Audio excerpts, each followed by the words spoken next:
Hi friends, പുതിയൊരു സ്റ്റോറിയിലേക്ക് എല്ലാവർക്കും സ്വാഗതം. അലീന ബാലചന്ദ്ര മേനോൻ്റെയും സ്റ്റാൻലി ജോസഫിൻ്റെയും മധ്യത്തിലുള്ള ഒരു കസേരയിലേക്ക് ഇരുന്നു. എൻ്റെ വിവാഹക്കാര്യമാണ് നിങ്ങൾ രണ്ടുപേരും തമ്മിൽ ഒരു പ്രശ്നമുണ്ടാകാൻ കാരണം അല്ലേ?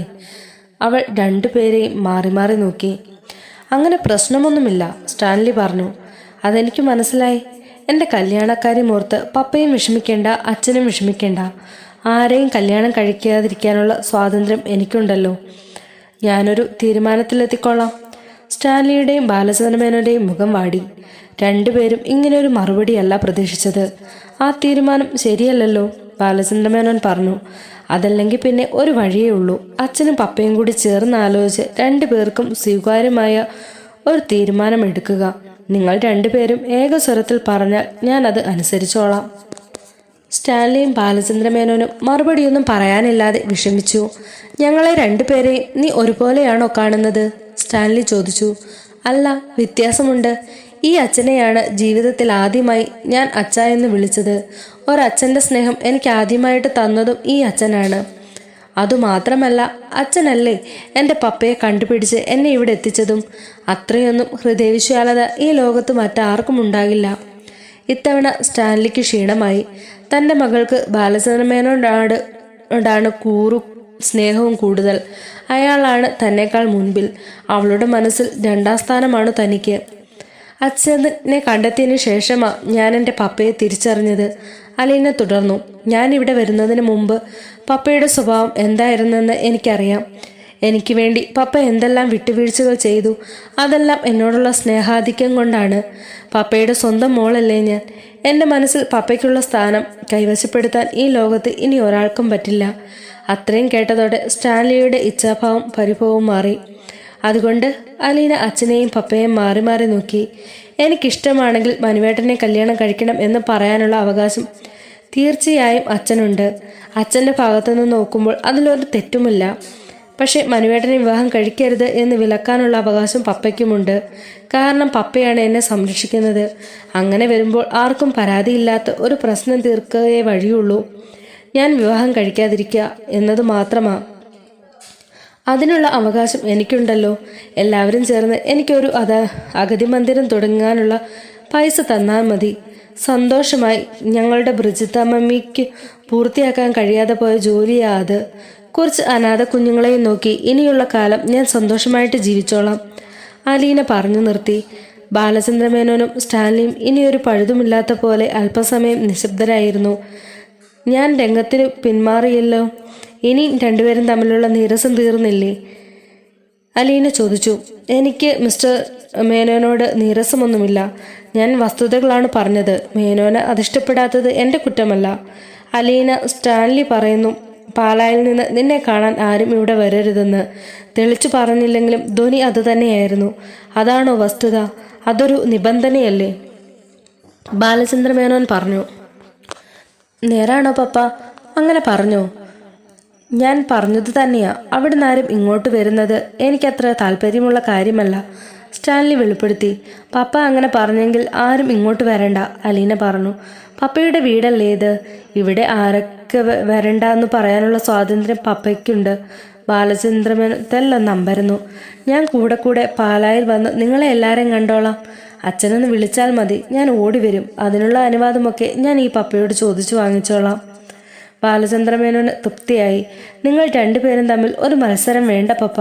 മത്സരിച്ചാൽ നിങ്ങൾ രണ്ടുപേരും ജയിക്കും. തോൽക്കുന്നത് ഞാനായിരിക്കും. അതിൻ്റെ അർത്ഥം വിശാലവും വ്യക്തവുമായിരുന്നു. സ്റ്റാൻലിയും ബാലചന്ദ്ര മേനോനും വിഷ്ണരായും ഇരുന്നു. അലീനെ ഇങ്ങനെയൊരു തർക്കത്തിലേക്ക് വലിച്ചിടേണ്ടായിരുന്നു എന്ന് പോലും രണ്ടുപേർക്കും തോന്നി. എന്നാൽ ഞാൻ വൈകാതെ മടങ്ങുകയാ. ബാലചന്ദ്ര മേനോൻ തെല്ല് നിരാശയോടെ എഴുന്നേറ്റു. അങ്ങനെ അച്ഛനിപ്പം പോകണ്ട, ഞാൻ വിടില്ല. കുറച്ചു നേരം വിശ്രമിച്ചിട്ട് ഞാൻ തരുന്ന ചായയും കുടിച്ചിട്ട് പോയാൽ മതി, അലീന പറഞ്ഞു. വൈകിട്ട് 4 മണിക്ക് ചായയും കുടിച്ച് യാത്ര പറഞ്ഞു ബാലചന്ദ്ര മേനോൻ പോകാനിറങ്ങി. കാറിനടുത്ത് വരെ അലീനയും കൂടെ ചെന്നു. ബാലേന്ദ്രൻ കാറിൽ കയറിയതും അച്ഛൻ ഇനി എന്ന് വരും? കാറിലേക്ക് ചാരി നിന്ന് അവൾ ചോദിച്ചു. ഇങ്ങോട്ടാരും വരരുതെന്നല്ലേ പറഞ്ഞത്? പിന്നെ ഈ അച്ഛൻ ചിലപ്പോൾ കൊച്ചു കുട്ടികളെ പോലെയാ, ശാഠ്യവും പിണക്കും. അല്ല, സ്റ്റാൻലിക്ക് അതൃപ്തിയാണെങ്കിൽ ഞാനെന്തിനാ? ഞാനില്ലേ അച്ഛ ഇവിടെ.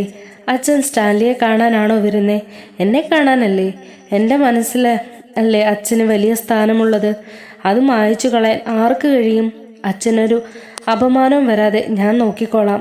ഗർവിൻ്റെ മിഥ്യാഭിമാനത്തെയും പ്രതിരോധത്തെയും ആ വാക്കുകൾക്ക് മുന്നിൽ തകർന്നു വീണു.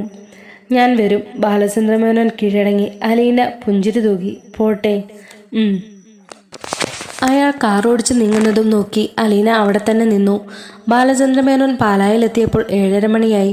ജ്വല്ലറി ഷോപ്പ് അടയ്ക്കാനുള്ള ഒരുക്കത്തിലായിരുന്നു ഗോവർദ്ധൻ. ബാലേട്ട, മോളും വൈഫും ഇവിടെ വന്നിട്ടുണ്ടായിരുന്നു ഇന്ന്, ഗോവർദ്ധൻ പറഞ്ഞു. എപ്പോൾ വന്നു? ഉച്ചയ്ക്ക് മുമ്പ് വന്നതാ. വൈകിട്ടാ തിരിച്ചു പോയത്. വന്നത് എന്തിനാണെന്ന് പറഞ്ഞോ?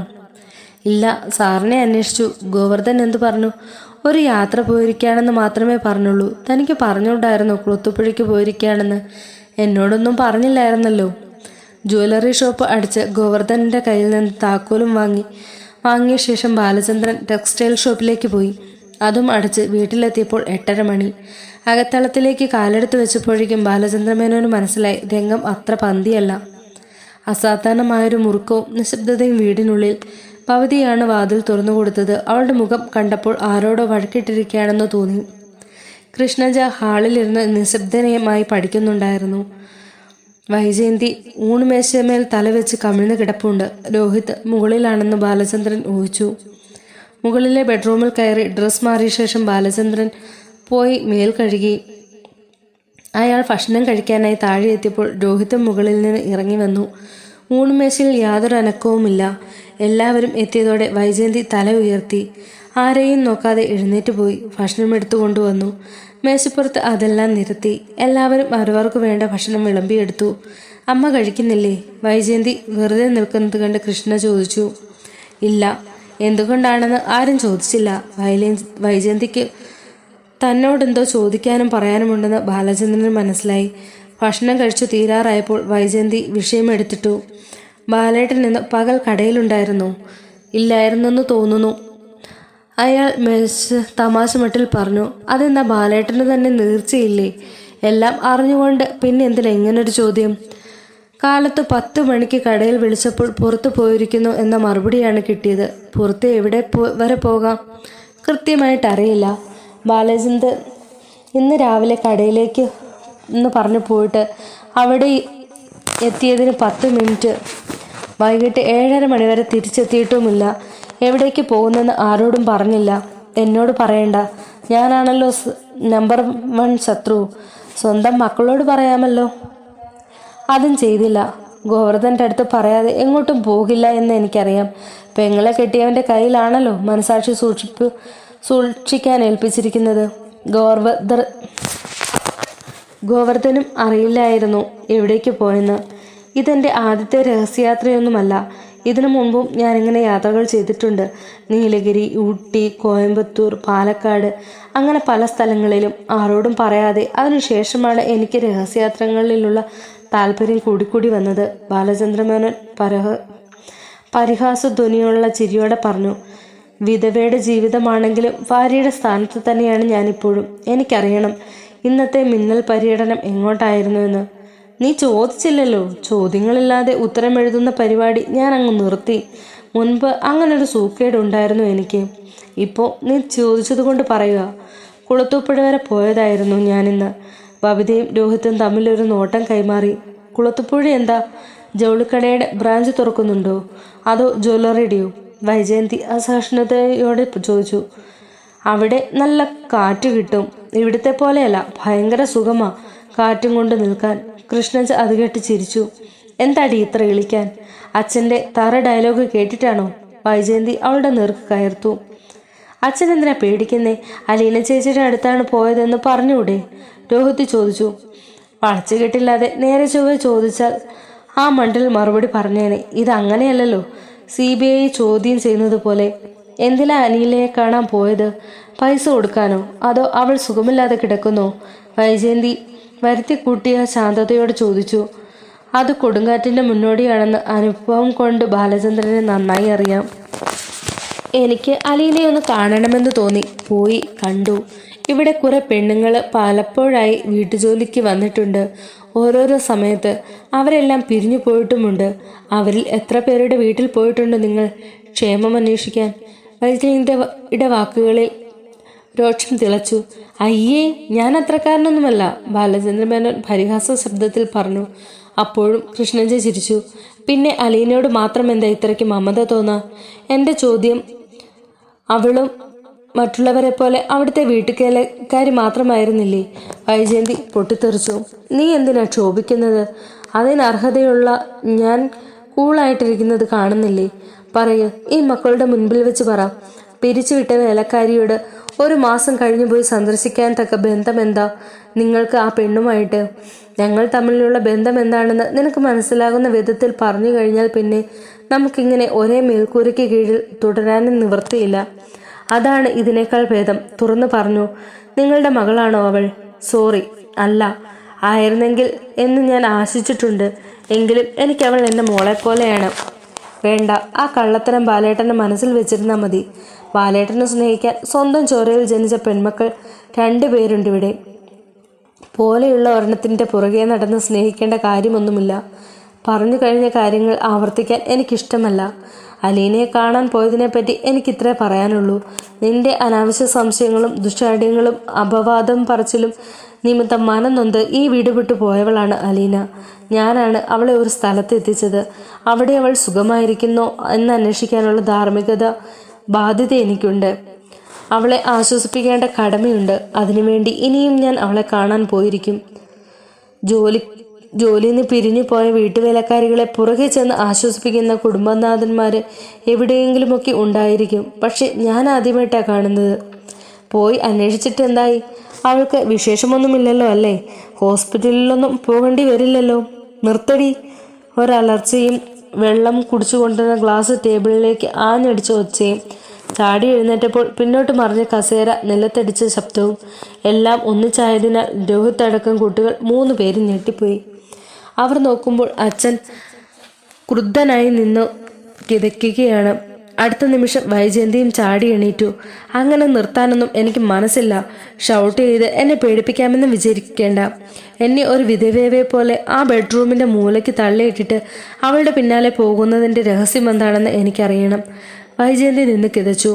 അച്ഛനും മോളും പോലെയാണത്രേ ഈ മക്കൾക്ക്. അലീന ചേച്ചിയെ പോലെയാണെന്ന് ഇരുവരും പറയാറുണ്ടല്ലോ. എന്നിട്ട് എന്തുകൊണ്ട് നിങ്ങൾ കുളുത്തുപുഴയ്ക്കോ കൊട്ടാരക്കരയ്ക്കോ പോകുമ്പോൾ ഇവരിൽ ഒരാളെ കൂടെ കൊണ്ടുപോയില്ല? മക്കൾ 3 പേരും വീട്ടിലുണ്ടായിരുന്നല്ലോ. അവർക്ക് സ്റ്റഡി ലീവാണെന്നും സ്കൂളിൽ പോകണ്ടെന്നും നിങ്ങൾക്കറിഞ്ഞിട്ടില്ലേ? കൃഷ്ണമോളാണെങ്കിലും നിങ്ങൾക്ക് കൂടെ വിളിക്കാമായിരുന്നല്ലോ. എങ്കിലൊരു അന്തസ്സുണ്ടായിരുന്നു. എനിക്ക് മനസ്സിലായിരുന്നു ആരെയും എൻ്റെ കൂടെ കൂട്ടാൻ. എന്തുകൊണ്ടാണ് മനസ്സില്ലാത്തത്? ആരെങ്കിലും കൂടെയുണ്ടെങ്കിൽ നിങ്ങളുടെ കള്ളക്കളി നടക്കില്ല. കുളത്തുപുഴയിൽ ഒരു റബ്ബർ കമ്പനിയിൽ എന്ന് ഈ മക്കൾ പറഞ്ഞു. വിശ്വസിപ്പിച്ചിട്ട് അവളെ ഏത് ഹോസ്പിറ്റലിലാണ് താമസിപ്പിക്കുന്നത്? എന്നിട്ട് മാസത്തിലൊരു വിസിറ്റ്. ക്ഷേമാന്വേഷണത്തിനാണത്രേ. വിളിച്ച് ഏതെങ്കിലും ഒരു ഹോട്ടൽ മുറി കൊണ്ടുപോയി കഥ കടച്ചു കഴിഞ്ഞാൽ പിന്നെ വിശദമായിട്ട് ക്ഷേമം അന്വേഷിക്കാം, ആശ്വസിപ്പിക്കുകയും ചെയ്യാമല്ലോ. വൈജയന്തി നിന്ന് ജ്വലിച്ചു. മക്കളുടെ മുന്നിൽ വെച്ചായതുകൊണ്ട് ഞാനതിന് മറുപടി പറയുന്നില്ല. ബാലചന്ദ്രമേനോൻ കടപ്പല്ലു കടിച്ച് ഞെരിച്ചു പിന്തിരിഞ്ഞു നടക്കാൻ ഭാവിച്ചു. നിങ്ങളിതിന് മറുപടി പറയണം. എങ്ങോട്ടാ ഓടിപ്പോകുന്നേ? അവിടെ നിൽക്ക്. ഈ മക്കളുടെ മുന്നിൽ വെച്ച് തന്നെ പറയുക. അവരും കേൾക്കട്ടെ നിങ്ങളുടെ ന്യായങ്ങൾ. വൈജയന്തിയുടെ ശബ്ദമുയർന്നു. പ്രായപൂർത്തി വന്ന മക്കളാ, അവർക്കും സംശയങ്ങളുണ്ട്. അത് തീർത്തു കൊടുക്കേണ്ട ബാധ്യതയും നിങ്ങൾക്കുണ്ട്. നിങ്ങൾ പറഞ്ഞതെല്ലാം ഞാൻ അതേപടി വിഴുങ്ങാം. അലീനയുടെ സുഖവിവരം അറിഞ്ഞ് ഇരിക്കപ്പുറതി ഇല്ലാഞ്ഞ് ക്ഷേമാന്വേഷണത്തിന് പോയി. കണ്ടു, ആശ്വസിപ്പിച്ചു. ഒക്കെ ശരി. പക്ഷെ എന്തുകൊണ്ടാണ് മക്കളിൽ ഒരാളെയെങ്കിലും കൊണ്ടുപോയില്ല? മക്കളുടെ പേര് പറയുമ്പം അവളുടെ നാവിന് തേനൊലിക്കുമായിരുന്നല്ലോ. ആ മക്കളെ കാണാൻ അവൾക്കില്ലേ ആഗ്രഹം? അച്ഛനെ മാത്രം കണ്ടാൽ മതിയോ? അതൊക്കെ പോട്ടേന്ന് വെക്കാം. അച്ഛനെ മാത്രം കണ്ടാൽ മതിയോ? അതൊക്കെ പോട്ടേന്ന് വെക്കാം. എവിടെയാണ് ഈ അലീന? ആരുടെ കൂടെയാണ് അവളുടെ താമസം? എവിടെയാണ് ഈ അലീന? എന്താണ് അവളുടെ അഡ്രസ്സ്? വൈജയന്തി ഒന്ന് നിർത്തി. ബബിതയുടെയും രോഹിത്തിൻ്റെയും കൃഷ്ണജിയുടെയും ചോദ്യഭാവത്തിലുള്ള നോട്ടം തൻ്റെ നേർക്കു മെല്ലെ തിരിയുന്നത് ബാലചന്ദ്രമേനോൻ കണ്ടു. വേറെ ഒന്നും വേണ്ട, അവളുടെ അഡ്രസ്സ്. അങ്ങനെ ഒരെണ്ണം ഇല്ലാതെ വരില്ലല്ലോ. എന്നോട് പറയണ്ട, ഈ മക്കളോട് പറഞ്ഞാൽ മതി. ഇതുവരെ നിങ്ങളത് പറഞ്ഞിട്ടില്ല. നിങ്ങൾ മാത്രമല്ല, കൃഷ്ണമോള് അലീനയുടെ അടുത്ത് കെഞ്ചി ചോദിച്ചിട്ടുണ്ട് അവൾ അഡ്രസ്സ് എന്താണെന്ന്. അവളും അഡ്രസ്സ് പറയാതെ ഒളിച്ചു കളിച്ചു. അതിനി നടപ്പില്ല. നിങ്ങൾ മാന്യനാണെങ്കിൽ, അന്തസ്സുള്ളവനാണെങ്കിൽ അലീന ജോലി ചെയ്യുന്ന വീടിൻ്റെയോ ഓഫീസിൻ്റെയോ കമ്പനിയുടെയോ പേരും അഡ്രസ്സും പറ, വൈജയന്തി വെല്ലുവിളിച്ചു. ബാലചന്ദ്രമേനോൻ നേരെ വാഷ് ബേസിന് മുമ്പിൽ ചെന്ന് കൈയും വായും കഴുകി ടവല് എടുത്തു തുടച്ചു. ഒരു മറുപടി പ്രതീക്ഷിച്ച വൈജയന്തിയും കുട്ടികളും നിശബ്ദരായി ഇരിക്കുകയാണ്. അയാൾക്ക് മനസ്സിലായി. ബാലചന്ദ്രമേനോൻ ഒരു വാക്കും മിണ്ടാതെ കോണിപ്പടി ചുവട്ടിലേക്ക് നടന്നു. കോണിപ്പടി കയറുമ്പോൾ അയാൾ കേട്ടു വൈജയന്തി വീറോടെ മക്കളോട് പറയുകയാണ്, ഇപ്പോൾ നിങ്ങൾക്ക് മനസ്സിലായില്ലേ അച്ഛൻ്റെ തനി നിറം? അവളുടെ അഡ്രസ്സ് പറഞ്ഞാൽ ആകാശം ഇടിഞ്ഞു വീഴുമോ? അപ്പോൾ അതല്ല സംഗതി. ഒളിച്ചുകളി നടക്കണം. ആരും അറിയാതെ, ആരും വെറും വിഡ്ഢികളാക്കിക്കൊണ്ട്. രോഹിത് ഭക്ഷണം കഴിക്കുന്നത് പൂർത്തിയാക്കാതെ എഴുന്നേറ്റ് കൈ കഴുകി കോണിപ്പടി കയറി അവൻ്റെ മുറിയിലേക്ക് പോയി. രാത്രി 11 മണി കഴിഞ്ഞപ്പോൾ അവൻ വാതിൽ തുറന്നു. പാസേജിൽ ഇറങ്ങി. മുറികളിലെ ലൈറ്റുകൾ അണഞ്ഞിരിക്കുന്നു. അമ്മയും ബബിതയും എല്ലാം ഉറങ്ങാൻ കിടന്നു കഴിഞ്ഞുവെന്ന് അവന് മനസ്സിലായി. അച്ഛൻ്റെ മുറിക്കുള്ളിൽ മാത്രം ലൈറ്റുണ്ട്. അച്ഛൻ ഉറങ്ങാൻ കിടക്കുമ്പോൾ 11:30 ആകുമെന്ന് അവനറിയാം. 2 ഷോപ്പുകളിലെയും അക്കൗണ്ടുകൾ പരിശോധിച്ച ശേഷമേ കിടക്കാറുള്ളൂ. അച്ഛൻ കടയിൽ ഇല്ലാത്ത ദിവസങ്ങളിൽ പ്രത്യേകിച്ചും. രോഹിത് ആ മുറിയിലേക്ക് നേർക്ക് അല്പനേരം നോക്കി നിന്നു. പിന്നെ എന്തോ തീരുമാനിച്ച മട്ടിൽ ചെന്ന് വാതിൽ തട്ടി. ബാലചന്ദ്രമേനോൻ വാതിൽ തുറന്നു. രോഹിത് മുന്നിൽ നിൽക്കുന്നത് കണ്ട് അയാൾ അത്ഭുതപ്പെട്ടു. എന്തു പറ്റി? ഉറങ്ങിയില്ലേ നീ? ഉറങ്ങാൻ കിടന്നില്ല. അച്ഛൻ ബിസിയാണോ? കണക്കൊക്കെ നോക്കുകയാ. എനിക്ക് അച്ഛനോട് ഇത്തിരി സംസാരിക്കാനുണ്ടായിരുന്നു. ബാലചന്ദ്രമേനോൻ അപകടം മണത്തു. എന്ത് സംസാരിക്കാൻ? അച്ഛന് സമയമുണ്ടോന്ന് പറ. ശരി, നീ കയറി വാ. രോഹിത് മുറിയിലേക്ക് കയറി. ബാലചന്ദ്രൻ വാതിലടച്ച് കുറ്റിയിട്ടു. തിരികെ ചെന്ന് തൻ്റെ കസേരയിലിരുന്നു. രോഹിത് അച്ഛൻ്റെ മുമ്പിൽ ചെന്ന് മേശവിളിമ്പിൽ ഞെരിപ്പിടിച്ചു കൊണ്ടു നിന്നു. അവൻ്റെ മുഖത്തെ അസ്വസ്ഥതയും മുറുക്കവും കണ്ടപ്പോൾ തന്നെ ബാലചന്ദ്രമേനോന് മനസ്സിലായി. മുൻപൊരിക്കൽ മനുശങ്കർ മുന്നറിയിപ്പ് തന്ന വിഷമസന്ധി മുന്നിലെത്തിയിരിക്കുന്നു. നിവർത്തി വെച്ചിരുന്ന കണക്ക് ബുക്കിന് മീതെ നിന്ന് അയാൾ കാൽക്കുലേറ്റർ എടുത്തു മാറ്റി. ബുക്കിൻ്റെ നടുവിലിരുന്ന പേനയെടുത്ത് ക്യാപ്പടച്ചു മേശവിരിപ്പിലിട്ടു. കണക്ക് ബുക്ക് മടക്കി മേശപ്പുറത്ത് ഫയലുകൾക്ക് മീതെ വെച്ചു. എന്നിട്ട് എഴുന്നേറ്റ് കിടക്കിൽ കട്ടിലിൻ്റെ ക്രോസിലേക്ക് തലയണകൾ മടക്കി അതിൽ ചാരിയിരുന്നു. എന്താ നിനക്ക് സംസാരിക്കാനുള്ളത്? അച്ഛനെ അമ്മ ചോദ്യം ചെയ്തത് ഞങ്ങളുടെ മുൻപിൽ വെച്ചായിരുന്നല്ലോ. അച്ഛനും അലീന ചേച്ചിയും എപ്പോഴും ജയിച്ചു നിൽക്കണമെന്നാണ് ഞങ്ങളുടെ ആഗ്രഹം. പക്ഷേ ഇന്ന് അമ്മയുടെ ചോദ്യങ്ങൾക്ക് മുമ്പിൽ അച്ഛൻ തോറ്റുപോയി. അച്ഛൻ മറുപടി പറയാതെ ഒഴിഞ്ഞു മാറി. അച്ഛൻ കേൾക്കുന്നുണ്ടോ? നീ പറഞ്ഞോ. അച്ഛൻ എന്തുകൊണ്ടാണ് ഞങ്ങളുടെ ആരെയും അലീന ചേച്ചിയുടെ അടുത്ത് കൊണ്ടുപോകാത്തത്? എന്തുകൊണ്ടാണ് അലീന ചേച്ചിയുടെ അഡ്രസ്സ് ഞങ്ങൾക്ക് തരാത്തത്? അച്ഛനോട് ഞാൻ പലവട്ടം ചോദിച്ചു. അപ്പോഴൊക്കെ അച്ഛൻ എന്തൊക്കെയോ ഒഴിവ് പറഞ്ഞു. അത് കണക്കാക്കുന്നില്ല. പക്ഷെ അലീന ചേച്ചി എത്ര ചോദിച്ചിട്ടും അഡ്രസ്സ് പറഞ്ഞില്ല. കഴിഞ്ഞ തവണ ഞാൻ ചോദിച്ചപ്പോൾ അതിന് സമയമായില്ലെന്നാണ് പറഞ്ഞ് ഒഴിഞ്ഞു മാറി. എന്താ അതിന് കാരണം? എന്നോട് പറയാമല്ലോ. അലീന ചേച്ചി എവിടെയുണ്ടെന്ന് ഞാൻ ആരുടെയും അടുത്ത് പറയില്ല. ഇനിയും ഒളിച്ചു വെക്കുന്നത് മകനിൽ സംശയം വളർത്തുകയുള്ളൂ എന്ന് ബാലചന്ദ്രമേനോൻ ഊഹിച്ചു. ഇവിടെ വന്നിരിക്കുക. അയാൾ കട്ടിലിലേക്ക് വിരൽ ചൂണ്ടി. രോഹിത് വന്ന് കട്ടിലിലിരുന്നു. ശരി, നിനക്ക് എന്താ അറിയേണ്ടത്? ചോദിച്ചു. അച്ഛനും അമ്മയും കൂടിയുള്ള ജീവിതം കൺമുൻപിൽ കാണുന്നവരല്ലേ ഞങ്ങൾ. അലീന ചേച്ചി ഇവിടെ വരുന്നതിന് മുമ്പും ഇപ്പോഴും അച്ഛനും അമ്മയും കൂടി ഇണക്കത്തില്ല ജീവിച്ചു പോകുന്നതെന്ന എൻ്റെ വിശ്വാസം. പക്ഷെ അലീന ചേച്ചി ഈ വീട്ടിൽ വന്നതിന് ശേഷം അതിൽ ചില താളപ്പിഴകളൊക്കെ ഉണ്ടായി. അത് അമ്മയുടെ തെറ്റിദ്ധാരണ കൊണ്ടായിരുന്നു. ഇപ്പോൾ അലീന ചേച്ചി പോയി, വീട് വിട്ടു പോയി. ഇപ്പോൾ അലീന ചേച്ചി പോയി വീട് വിട്ടു പോയിരുന്ന അമ്മ തിരിച്ചു വന്നു. പക്ഷേ അച്ഛനും അമ്മയും തമ്മിലുള്ള ബന്ധം പഴയ നിലയിലായില്ല. അച്ഛൻ ഈ ബെഡ്റൂമിൽ, അമ്മ താഴെ ഒരു മുറിയിൽ. അച്ഛൻ ഇങ്ങനെ വേറിട്ട് നിൽക്കുന്നതിൽ അമ്മയ്ക്ക് ഭയങ്കര അമർഷവും ദുഃഖവുമുണ്ടെന്നാണ് എനിക്ക് തോന്നിയത്. രോഹിത് വളരെ ശാന്തതയോടും ബഹുമാനത്തോടെയുമാണ് സംസാരിച്ചത്. ജയന്തിക്ക് അമർഷമുണ്ടാവാം. ബാലചന്ദ്രമേനോൻ സമ്മതിച്ചു. എനിക്ക് 2 കാര്യങ്ങൾ അറിഞ്ഞാൽ മതി. എന്തുകൊണ്ടാണ് അച്ഛൻ താഴേക്ക് വരാത്തത്? അലീന ചേച്ചിയുടെ അഡ്രസ്സ് ആര് ചോദിച്ചാലും കൊടുക്കാത്തത് എന്ത് കാരണം കൊണ്ടാണ്? ഞങ്ങൾ തമ്മിൽ പഴയതുപോലൊരു ജീവിതം ഇനി സാധ്യമല്ലാത്തത് കൊണ്ടാണ് ഞാൻ താഴേക്ക് വരാത്തത്. ഒരിക്കലും സാധ്യമല്ല. ചോദിക്കുന്നത് തെറ്റാണെങ്കിൽ അച്ഛൻ ക്ഷമിക്കണം. അലീന ചേച്ചിയുമായി അതിന് എന്തെങ്കിലും ബന്ധമുണ്ടോ? തീർച്ചയായും ഉണ്ട്. ബാലചന്ദ്രമേനോൻ സമ്മതിച്ചു. അതെന്താണെന്ന് എന്നോട് പറയാൻ പറ്റുമോ അച്ഛന്? പറയാം. ബാലചന്ദ്രമേനോൻ കൈത്തലങ്ങൾ കൂട്ടിത്തിരുമ്മി. നിന്നെ ആശ്വസിപ്പിച്ചു ഞാൻ പറയാൻ പോകുന്നത്. നീയെങ്കിലും അറിഞ്ഞിരിക്കണം എന്നതുകൊണ്ടും. പക്ഷേ നിന്റെ മനസ്സിൽ നിന്ന് അത് പുറത്തു പോകരുത്. ആ ഉറപ്പ് എനിക്ക് നീ തരണം. അച്ഛൻ്റെ മുഖത്തേക്ക് ഉറ്റുനോക്കവേ രോഹിത്തിന് നേരിയ ഉൾഭയം തോന്നി.